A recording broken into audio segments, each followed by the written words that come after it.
Hello and welcome to my channel, I Win to Lose Gaming.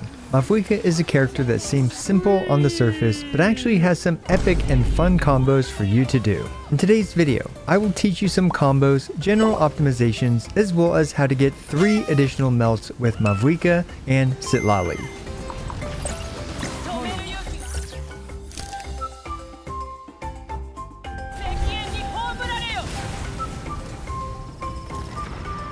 Let's quickly go through some combo notation. E is for using her elemental skill, and Q is for using her elemental burst. Since we don't care about Mavuika's normal attacks, we can skip those and start her motorcycle attacks. Her motorcycle basic attacks are M1 through 5, with M1 through 5 representing all 5 hits of her motorcycle basic attack. Next we have her motorcycle charged attack, which is represented by MC.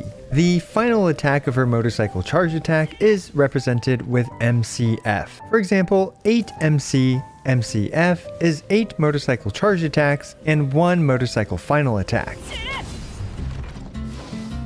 Next we have her motorcycle sprint attack. This is represented by MS, short for motorcycle sprint. Outside of her burst state, this is impractical as it drains her night soul points very quickly. However, during her burst state, we can use these as much as we want. And lastly, we have MSJP, which is motorcycle sprint jump plunge attack. Fun fact, you're able to do a motorcycle plunge attack by simply sprinting, jumping, and plunging.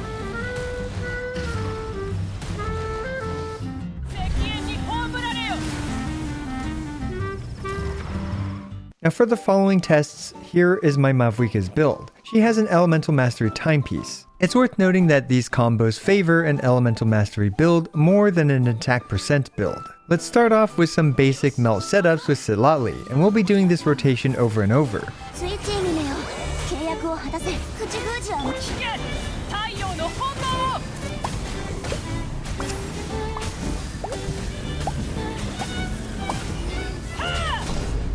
This is the most basic combo setup where you simply use your motorcycle charged attack, hit the enemy 8 times, and then end the combo with your motorcycle charged finisher attack. But what if I told you we can improve this combo by simply moving closer to the enemy?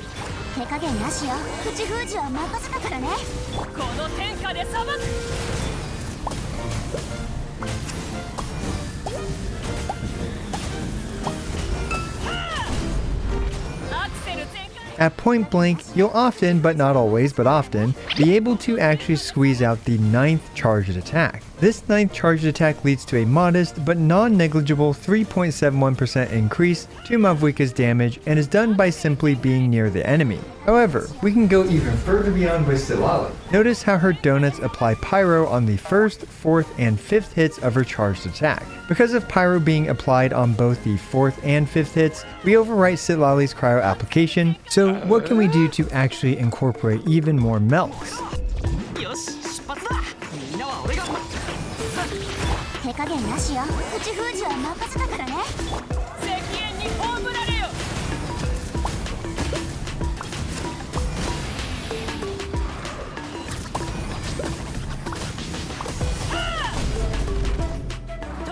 We used an additional motorcycle sprint attack here, and because of the 2.5 second ICD rule, this sprint attack does not actually apply pyro because all of her basic attack, charge attack, sprint attack, plunge attack during motorcycle mode share an ICD timer.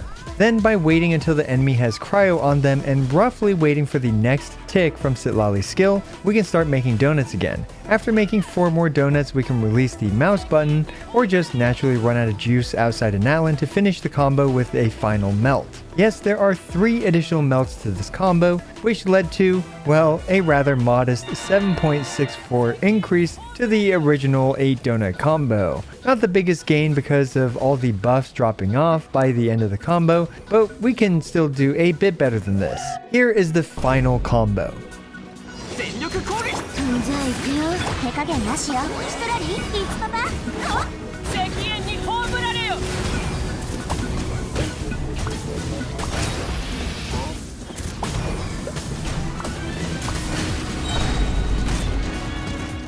This one is similar to the previous combo, except we squeeze in an additional dash attack to get the higher plunge multiplier to melt at the end. And most importantly, it looks cool. The start of this combo is the same. Use her burst, do 4 donuts, then dash.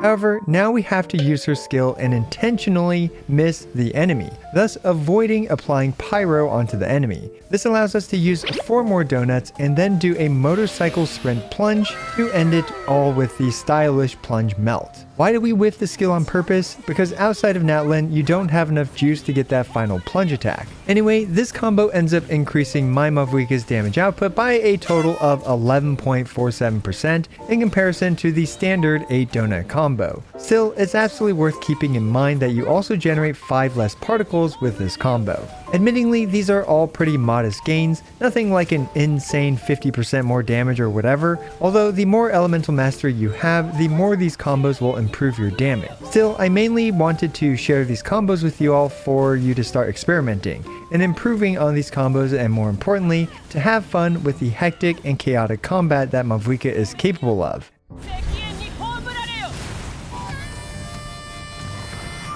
As for some vape combos, since Kokomi and Fiorina can both vape every hit of her standard donut combo, there's little reason to deviate from just the standard donut combo.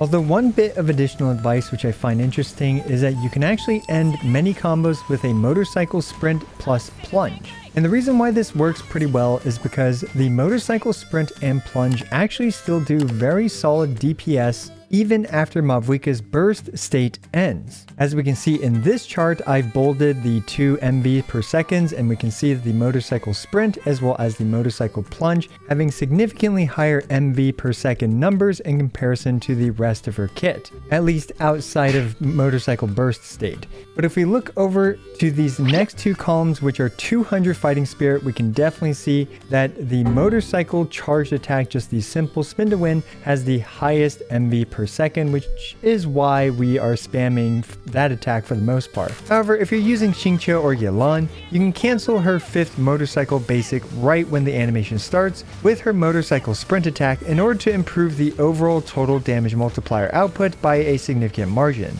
Now, I'm not 100% sure about how much of an upgrade this is due to not counting every number like the previous melt examples, so you'll have to let me know if you do more damage or less damage with dash cancels in her vape setups.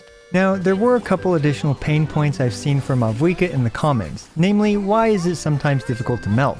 If you use Mavuika's skill at the beginning of the rotation, there is a chance that her orbital strike will eat the cryo gauge before Citlali is able to reapply cryo for your burst. To avoid this, you can simply not use Mavuika's skill at the beginning of a rotation and just open up with, for example, Bennett's burst. Although admittingly, you should use her skill depending on your weapon, namely if you're using the Beacon of the Reed Sea, Fang of the Mountain King, or the Mailed Flower. With these weapons, you'll have to live with some of your melts failing due to needing to use her skill first to maximize her damage. Although I often find delaying some timings here or there, for example, doing a single Citlali basic attack can help make these melts more consistent if you have to use her skill at the beginning of a rotation.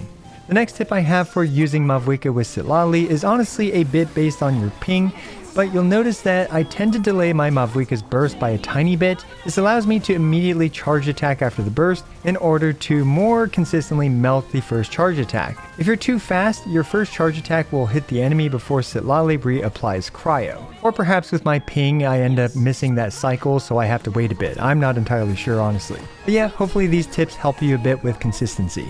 Anyway, this was just a quick little combo video to help you all get acquainted. And I have to be completely honest, are these optimizations even worth it? Probably not, but it's a heck of a lot of fun to do. Also, I apologize for not trying this with many other cryo characters like Rosaria or Kaya, so further combos and optimizations will be left up to you guys, the community. Let me know what you come up with down in the comments below. As always, I appreciate every single one of you. This is I Want to Lose, signing out.